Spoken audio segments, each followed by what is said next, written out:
Dear student, आज हम लोग लेसन 3 विकिरण तथा द्रव की दैत्य प्रकृति के बारे में अध्ययन करेंगे।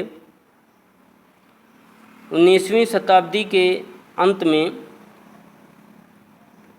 वैज्ञानिक इस बात से संतुष्ट थे कि प्रकाश तरंगों के रूप में चलता है, किंतु मैक्सवेल नामक वैज्ञानिक ने बताया कि प्रकाश एक उच्च आवृत्ति की विद्युत चुम्बकीय तरंगें हैं जो निर्वात में प्रकाश की चाल से चलती हैं। तरंग सिद्धांत से जो है परावर्तन, अपवर्तन, व्यतिकरण, विवर्तन और प्रकाश का ध्रुवण की व्याख्या करने में सफलता प्राप्त किए।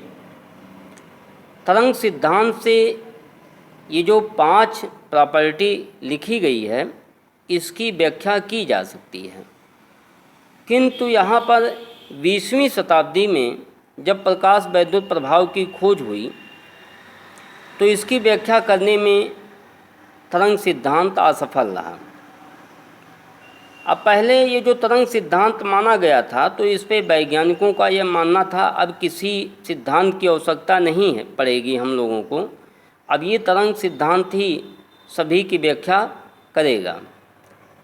किंतु जब 20वीं शताब्दी में प्रकाश वैद्युत प्रभाव की खोज हुई, कंपटन प्रभाव आया, तो इसकी व्याख्या करने में हाइगेंस का जो तरंग सिद्धांत था वो असफल हो गया, वो जो है असफल हो गया। अब प्रकाश वैद्युत प्रभाव क्या है? प्रकाश वैद्युत प्रभाव का तात्पर्य यह है कि जब किसी धातु के पृष्ठ पर ये प्रकाश आपतित होता है तो यहाँ से इलेक्ट्रॉन उत्सर्जित होने लगते हैं। इसकी व्याख्या करने में तरंग सिद्धांत जो है असफल रहा। तो इसकी व्याख्या इसी बीच में डी ब्रोगली नामक एक वैज्ञानिक थे। सन 1924 में इन्होंने बताए कि गतिशील कण जो होता है वो सदैव तरंग से संबद्ध होता है। कहने का तात्पर्य यह है प्रकाश में कण और तरंग दोनों गुण विद्यमान होते हैं।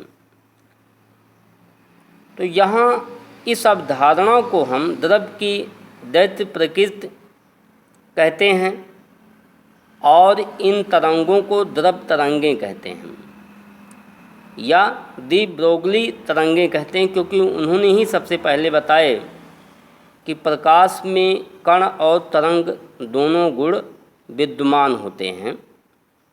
तो इसीलिए इन तरंगों को डी ब्रोगली तरंगें भी कहते हैं। अब इसका तात्पर्य यह है जैसे ये कोई पार्टिकल है, यहाँ पर कण है, तो द्रव तरंगें किसे कहते हैं? जिसमें द्रव होता है, जिसका द्रव्यमान होता है।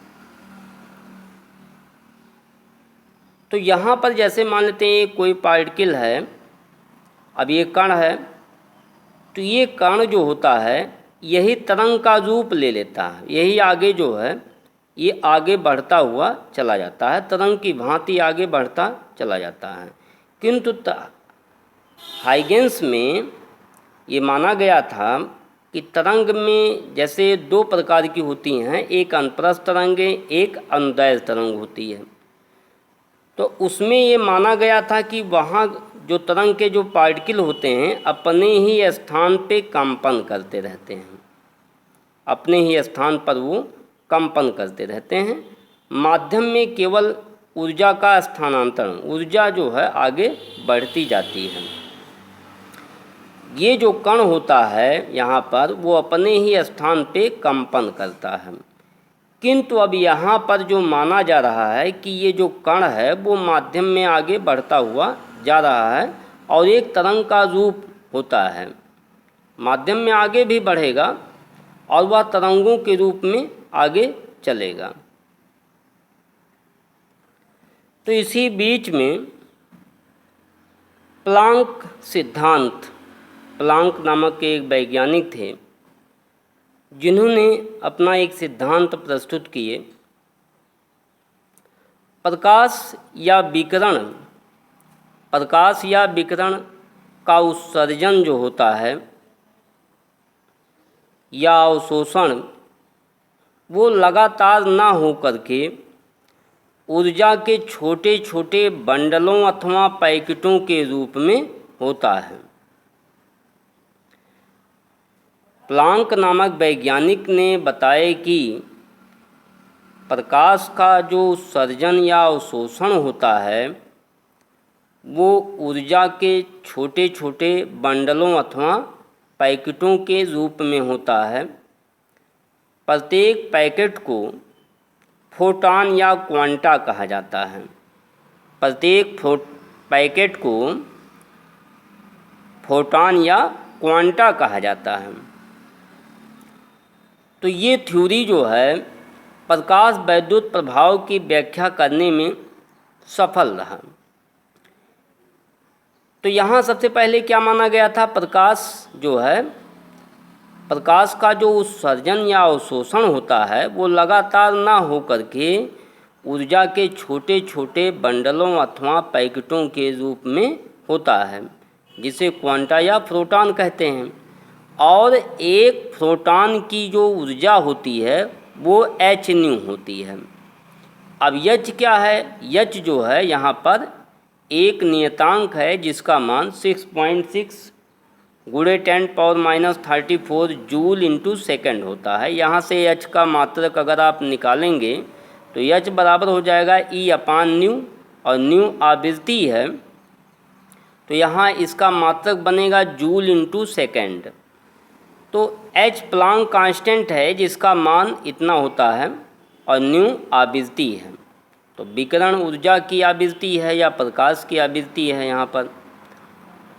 किंतु इन्होंने ये भी बताया कि प्रकाश जो होता है, जो पैकेट होती है, उनकी ऊर्जा hν 2hν 3hν dash dash आगे हो सकती है। ये पॉइंट में नहीं होता है कि जैसे 1.5 hν, ये आप नहीं लिख सकते हैं, ये पूर्ण संख्या में होती है। तो यहाँ जो ये ऊर्जा का जो उत्सर्जन होता है तो एक पैकेट के hν होती है और इसी गुणांक यानी पूर्ण संख्या के गुणज के बराबर होती है जितनी भी ऊर्जा का उत्सर्जन होता है या अवशोषण होता है। ये प्लांक की क्वांटम थ्योरी है, इसे हम प्लांक की क्वांटम थ्योरी कहते हैं। ये इस भाग में बहुत महत्वपूर्ण थ्योरी है। आइंस्टीन ऊर्जा का जो समीकरण था वो फोटॉन की ऊर्जा का जो समीकरण है उन्होंने बताया E बराबर mc² होता है। यहाँ m जो है द्रव्यमान है और c प्रकाश का वेग है। और प्लांक की जो ऊर्जा है वो E बराबर hν माना गया था, hν। तो दोनों से ऊर्जा का मान ज्ञात किया जा सकता है। E बराबर hν, E बराबर mc², दोनों से हम ज्ञात कर सकते हैं। तो दीप दोगली तरंग दैर्ध्य के लिए व्यंजक कैसे ज्ञात करेंगे, तो यहाँ पर जैसे प्लांक की जो क्वांटम थ्योरी है वो E बराबर hν, आइंस्टीन समीकरण E बराबर mc² है। ये दोनों समीकरण को अगर हम इक्वल कर दें, इसे इक्वेशन नंबर फर्स्ट, इसे इक्वेशन नंबर सेकंड कहें, और दोनों समीकरण को अगर हम बराबर कर दें यहाँ पर, तो यहाँ से हमको m का मान मिल जाएगा। m = आया hν/c² होता है, ठीक है। यहाँ न्यू बराबर एक फार्मूला और होता है c/λ होता है, ये c/λ लिखते हैं। तो न्यू = c/λ होता है। तो इसमें अगर हम रखें h तो यहाँ पे हो जाएगा c/λ, c² हो जाएगा यहाँ पर। और इसमें m को हम लिख सकते हैं h बाई, देखिए क्या हो जाएगा, c से c एक कैंसिल हो जाएगा, लैम्डा इंटू c बचेगा, यहाँ पर लैम्डा इंटू c बचेगा। अब यहाँ पर अगर ये जो तरंग चल रही है इसका अगर हम, इसमें जो फोटॉन होते हैं, फोटॉन, तो फोटॉन का जो संवेग होगा वो क्या होगा, तो फोटॉन का अगर हम संवेग p मानते हैं और P बराबर तो हम लिख सकते हैं m इंटू सी, क्योंकि फोटॉन प्रकाश के चाल से चलता है।